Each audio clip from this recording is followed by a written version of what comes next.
আওয়ামী লীগের লোকেরা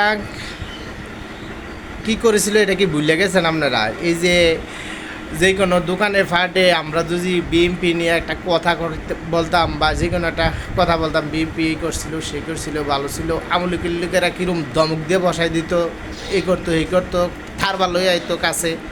এটা কি ভুলে গেছেন? আচ্ছা যাক, এখন বেশিরভাগ যেটা চলতে আছে গ্রাম অঞ্চলের ভিতরে, এটা গ্রামের যে চা দোকানগুলো আছে, এই চা দোকানগুলোর ভিতরে আওয়ামী লীগের যেগুলা টর্চারিং করছিল আওয়ামী লীগের লোক, এইগুলো এখনও দেখতেছি যে বিএনপির লোকদের সাথে বা জামায়াত শিবির যে কোনো দলের লোকদের সাথে এখনও তর্ক করতে চায়। তো যখন তর্ক করতে চায় তখন একদম ভিডিও করবেন, আরেক গালের কাছে লয়ে যাবেন আত্রা, ঠিক আছে?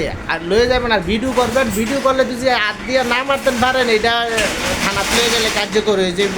আর নাইলে আমরা এই পুরো বাংলাদেশের মধ্যে যে কোনো বিএনপির একজন সভাপতি বা সেক্রেটারি তাদেরকে নিয়ে দেখাইবেন যে এই করতে আছে, তখন তারে সাইজ করে ঠিক পুলিশের কাছে দিয়ে দেওয়া হবে।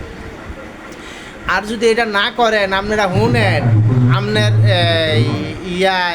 ধরেন কথার কথা আপনার চাচা হয়, আপন চাচা, হে বেটা ইয়া আপনার সুযোগ বয়সে আপনার হে বেটা ইয়া কইলো যে বলে ওই তোরা বিএমপি তো এই করছে এই করছে, আপনি শূন্য থাকলেন তাহলে কিন্তু ঝামেলা আছে।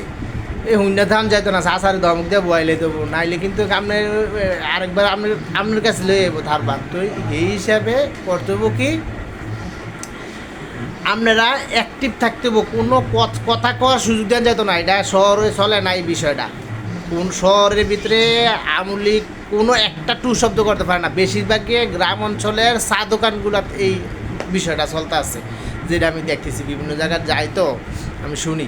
আমি কিন্তু আমার সামনে বলেন আর আমি কিন্তু বলি একদমই এটা শটকানা লয়ে যাই, কারণ আমার না লয়ে আসছিল, আমার না দমকাইতো এই কইয়া চা দোয়ানো, তখন আমি তো দমকাইয়ে একদম থাকবো দেই। তো আপনার ওই কাজটা করবেন।